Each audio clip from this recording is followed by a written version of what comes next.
les diría que hemos culminado el análisis de la ley, pero como les decía, siempre hay un poquito más. Y acá tenemos más temas y quiero compartir con algo y regalarles algo de contenidos adicionales para finalizar la charla del día de hoy. ¿Qué es lo que nos importa y qué quiero darles de Yapa aquí? Quiero que reconozcamos ciertas situaciones que son clave para interpretar hoy en día la manera en la que vamos a poder aplicar esta ley. Primero que nada, de qué manera es que se producen los ciberataques, esa forma de proceder que muchas veces nosotros estamos encontrando en el punto de desarrollo final, más acabado, pero no hemos visto previamente el desarrollo y precisamente la idea es que no lo veamos, sino que únicamente veamos el perjuicio final y no las intromisiones previas. También vamos a analizar un poquito de la inteligencia artificial y cómo las legislaciones comparadas están enfocando esto y a su vez dar un poco de contenido respecto del marco de ciberseguridad de AGESIC. Así que yo le pido a todos un poquitito más de atención, que no se me cansen, que ya estamos terminando. Vamos a verificar de qué manera se producen los ataques. Si nosotros visualizamos qué es lo más notorio del ciberataque, vamos a ver el daño y la solicitud de cobro o el pago del rescate. ¿Eh? Sin embargo, todas las etapas previas, estas cuatro situaciones en las que está involucrado el ciberatacante, no las hemos apreciado. ¿Por qué no las hemos apreciado? Bueno, seguramente porque no tenemos una infraestructura adecuada o actualizada que nos permita reconocer algunos cambios en el comportamiento de nuestros dispositivos o de nuestro software. ¿Por qué? Porque cuando se empieza a recopilar datos o se empieza a preparar una recopilación de información, la infraestructura nos da pautas de que hay una utilización desmedida, por ejemplo, de la red, o que hay una lentitud y ciertos procesos no están actuando como deberían. Así que un adecuado control de aquello en esta instancia nos va a servir para prevenir esa primer intromisión del ciberdelincuente que tiene por objetivo la recolección de información útil para luego atacar. Si vamos a una segunda etapa del ciclo de vida, encontramos esa distribución o aplicación de las herramientas de software malicioso. Es decir, que el ataque final se viene preparando a partir de, primero que nada, un conocimiento del objetivo, se le empieza a reconocer su política, sus prácticas, sus mecanismos, su modo de manejarse, su lenguaje, y entonces de esa manera es que se sabe de qué manera, de qué forma, de qué método vamos a valernos como ciberatacantes para introducir ese software malicioso. Es decir, la ingeniería social, ¿cómo la vamos a perfeccionar? Reconociendo cuál es el método de comunicación que tiene la víctima. Y entonces ahí es que vamos a entrar a saber cuáles son sus necesidades. Y si él tiene la necesidad de, por ejemplo, enviar urgentemente una comunicación a través de su banco, bueno, generaremos como ciberatacantes una comunicación que simule ser el banco. Y a partir de ahí le diremos, es necesario que usted instale este software para proseguir con la atención de su pedido. ¿Y qué le pediremos como ciberdelincuente? Le vamos a pedir que se instale un software como por ejemplo puede ser aquellos que utilizamos en la pandemia, que pueden ser TeamViewer, por ejemplo, uno de ellos, que reproduce toda la pantalla, todo el dispositivo de la víctima en el dispositivo del atacante. Entonces, si nos dicen instálese ese dispositivo, instale esa aplicación, ¿qué pasa con nuestra sesión? Nosotros perdemos completo dominio. Y ahí es que está instalado adecuadamente la distribución del contenido malicioso. ¿Para qué? Para continuar y profundizar en la siguiente etapa, que es de confianza, el control. Porque ahí es precisamente cuando ya se encuentra instalado el software malicioso y el diálogo es habitual y ameno entre la víctima y el ciberatacante, no hay una percepción del riesgo y entonces ahí se genera la manipulación propia de la inducción en error, de la estafa. Es decir, que la ingeniería social es aplicada en todo su esplendor para precisamente dar con el resultado buscado, que es el perjuicio económico, y luego de ese perjuicio económico entonces hay una retirada del ciberatacante. Si en la primera fase nosotros tenemos una infraestructura adecuada, pues bien, nos podremos proteger. Si en la segunda fase nuestra capacitación, nuestro conocimiento nos ayuda a distinguir de qué manera es que puede llegar ese ataque de ingeniería social, entonces también podremos prevenir el comportamiento. Si estamos hablando de un adecuado plan de recuperación, de una denuncia oportuna y de una registración adecuada de todos los antecedentes y hallazgos, entonces el riesgo se acota muchísimo más y muchísimo aún más se acota cuando tenemos en nuestra organización contratados seguros de ciberriesgo que dan precisamente una cobertura adecuada. La inteligencia artificial, ¿qué trascendencia tiene? Bueno, decíamos hace instantes que puede llegar a generar un verdadero reseteo del derecho penal. Y entonces es por eso que mejorará el perfeccionamiento de una estafa o los ataques para averiguar contraseñas por fuerza bruta o que ya nos podremos confundir mucho más con los phishing, no sabemos si nos está hablando nuestra madre o no cuando nos pide hacer una transferencia bancaria. No, no es solamente eso. El problema es que la autonomía puede ser tal que el comportamiento delictivo no termine de reconocerse o de anticiparse. Y esa es la preocupación que tienen los grandes reguladores del mundo. Por eso es que la Unión Europea ha emitido en su libro blanco como solución última, apaguemos. Es decir, ponemos un botón de apagado para que no me afecte, por ejemplo, situaciones tan sensibles como el manejo automatizado de una bomba nuclear. Porque a ese tipo de situaciones hemos llegado. Y la problemática entonces pasa por definir, ¿tenemos que regular o no tenemos que regular? La regulación va a detener la innovación y entonces va a causar que se entorpezca el desarrollo y el crecimiento de las innovaciones que puedan beneficiar al ser humano, o todo lo contrario, y esa regulación tiene que ser precisamente la base de un desarrollo seguro. La OCDE y la Comisión Económica para América Latina y el Caribe establecen que no convendría la regulación precisamente para permitir que el desarrollo económico sea adecuado. La Unión Europea, pendiente de todos estos riesgos que hablamos, ya ha tenido la presentación de algún que otro proyecto al respecto, y entonces sí establece que debería de regularse. Como verán allí, Chile, Argentina y Brasil han presentado proyectos de regulación, proyectos de ley de regulación de la inteligencia artificial. México lo ha regulado expresamente. Sinaloa ha establecido una regulación específica que ahora vamos a analizar. Y también existe un tercer grupo más doctrinario que, que nacional, que lo que hace es establecer la necesidad, en el momento en el que exista una inteligencia artificial autónoma, de crear un derecho penal de los robots.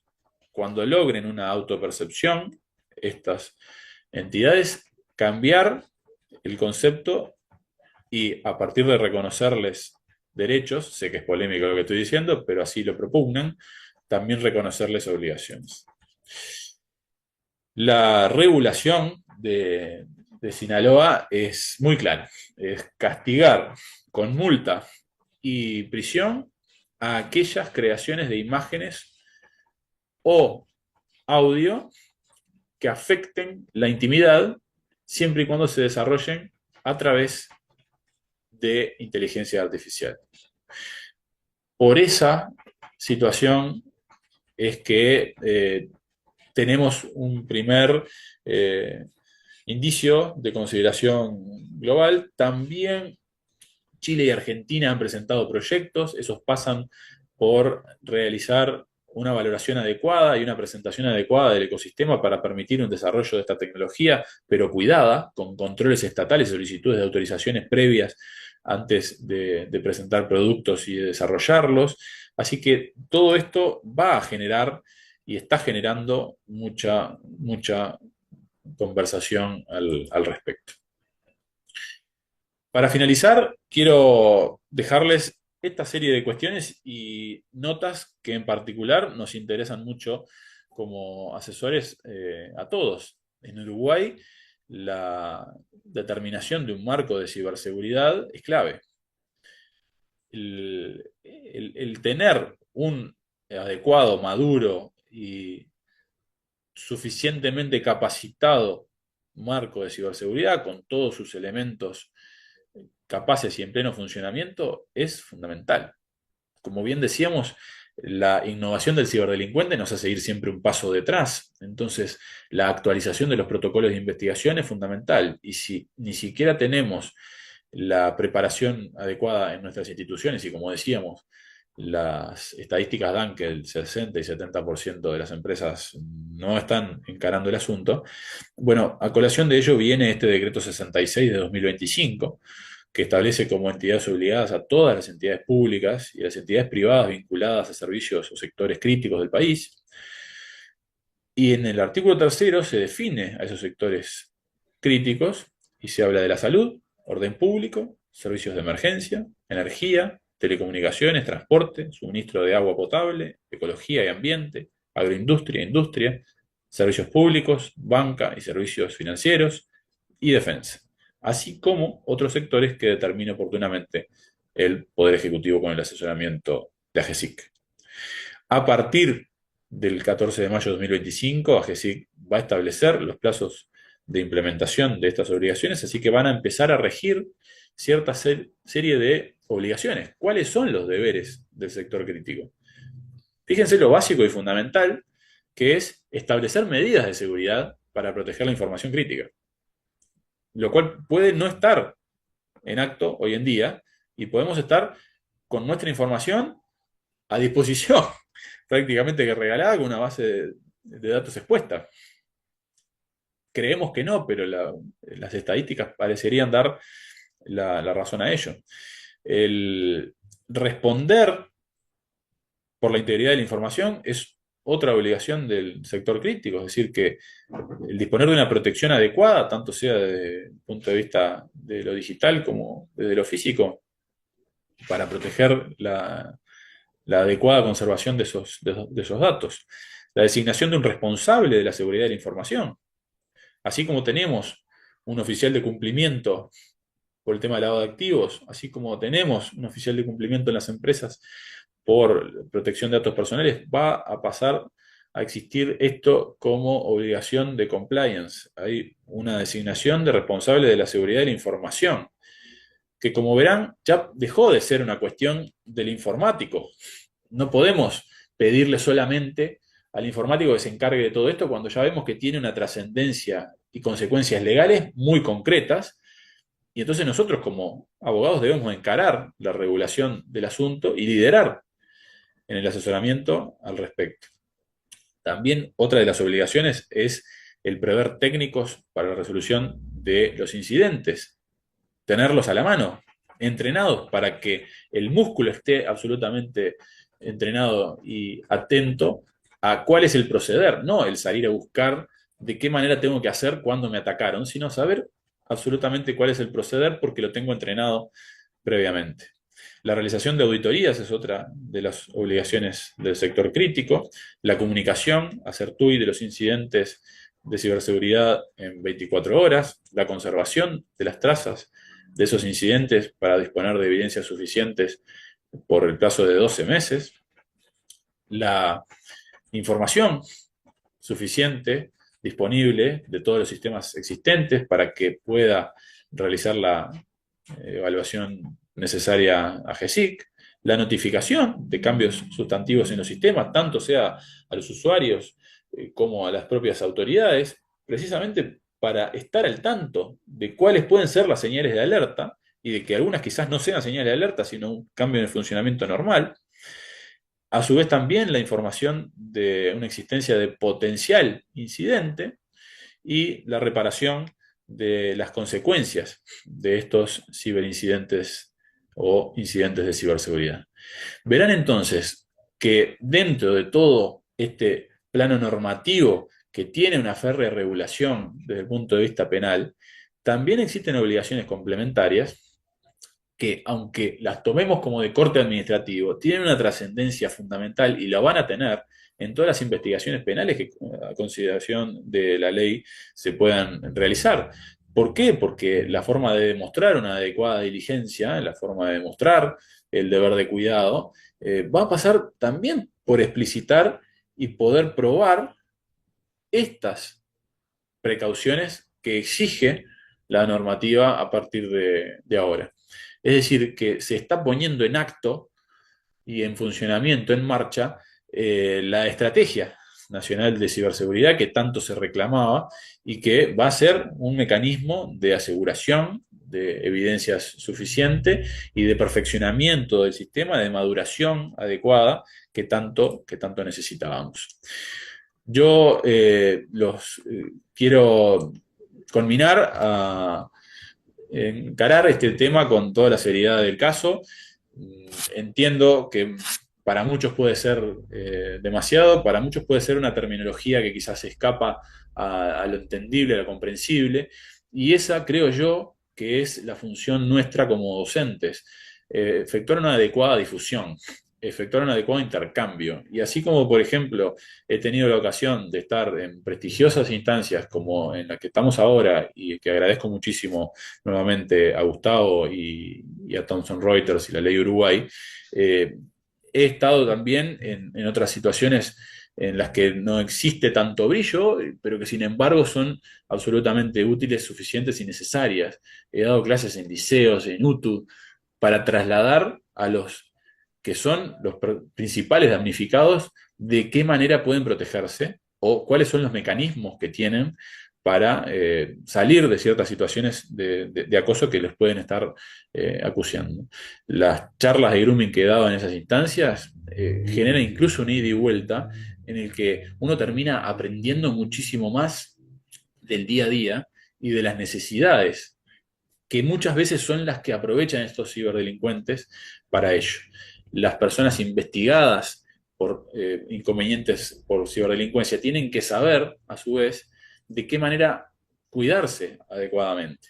Porque también he tenido clientes que, precisamente por el desconocimiento generalizado que existe, incluso de instituciones bancarias, respecto, por ejemplo, de las criptomonedas, son colocados como los responsables de comportamientos que en realidad tienen otro origen y que son atribuibles a alguien más, que los utilizó a ellos como instrumento. Entonces, desde ese punto de vista, tanto sea nosotros como especializados en el foro, como también el resto de los operadores que tienen el manejo de la información sensible y clave en esta materia, tienen que estar debidamente preparados para poder reconocer los modos en los que se realizan estas conductas. Yo estoy pero muy contento de haber participado en esta instancia. Voy a quedar a las órdenes de todos ustedes para lo que necesiten. Allí tienen mis medios de contacto. Y si en esta charla tienen alguna consulta, yo estoy para recibirla aquí y la evacuamos con mucho gusto. Si no, la podemos también intercambiar la respuesta por otros medios, tienen mis redes allí. Así que de nuevo yo estoy muy agradecido por su tiempo, gracias por su atención. De nuevo, muchísimas gracias, Gustavo, por permitirme formar parte de esta prestigiosa jornada de actualización y que tengan muy buena jornada a todos. Muchas gracias. Martín, agradecidos somos nosotros, yo especialmente. La verdad que fue una excelente exposición. Dejaste la vara muy alta para, por lo menos para la del jueves que viene, la doctora Escapuz y yo. Excelente por la claridad, los aportes, el manejo de la legislación nacional comparada. Para un tema tan complicado, por lo menos para nosotros que no nacimos con un control remoto en la mano y que todo esto nos apabulla y cada vez cosas más nuevas y más y más y más. Y la conjunción de todo eso nuevo con lo jurídico penal, es lo que nos hace pensar y discutir tanto y ver tanto sobre el tema. Yo también agradecer nuevamente tu participación, la de los docentes que van a venir en los próximos días, la de todos los participantes que estoy mirando y prácticamente muy poquitos se han bajado, siendo que ya son casi la 1 de la tarde. Yo tenía un poquito de miedo de terminar a esta hora, cómo podía funcionar, pero la verdad que agradecer a todos los participantes que estuvieron atentos a la exposición, a Thomson Reuters, especialmente a Andrés Mariño, a Camilo Rojas, Y no quiero olvidar, cuando uno empieza a nombrar, se olvida a alguien, a toda la gente de Thomson Reuters, de la ley, que siempre nos abren las puertas y ponen de todo para que esto salga adelante. Estos intercambios son tan buenos. No sé, quedan 10 minutos, es medio tarde, pero si alguien quiere hacerle alguna pregunta al profesor Martín Pecoy, digo, nos quedan 5 o 10 minutitos, alguna cortita de repente puede ser. Si no, lo liberamos, que hace 4 horas que está hablando y los esperamos el jueves que viene. Lo más puntual posible vamos a tratar de arrancar porque también va a ser de muchísimo intercambio de información el jueves que viene. No sé si alguien quiere hacer alguna pregunta o los agradecimientos están colmando el chat y las Sí, muchas felicitaciones se gracias a mantienen. todos por la valoración. Son todos bienvenidas. Las consultas, sea de nativos digitales o de inmigrantes digitales. Vieron que ese es otro tema también que uno tiene que encarar, la dificultad de aquellos que no nacieron con un teléfono en la mano, de comprender todas las problemáticas, pero también de los que son nativos digitales, porque vieron que la percepción del riesgo que tienen los menores de edad es bajísima, la percepción de riesgo que tienen los adolescentes también es baja, y el manejo a veces atolondrado de las tecnologías los pone en situaciones de peligro, lo cual nos da dos extremos de atención. Entonces, tratando de ponernos en el medio, como creo que estoy, no soy del todo inmigrante ni del todo nativo digital, pero creo que podemos llegar a buen puerto con esto. Yo estoy felicísimo con las valoraciones de todo que estoy viendo ahí, los mensajes y los agradecimientos por la clase, excelente disposición. Bueno, no sé si para tanto, pero bueno, hemos tratado de echar un poco de luz en estas cuestiones que ojalá lo hayamos logrado.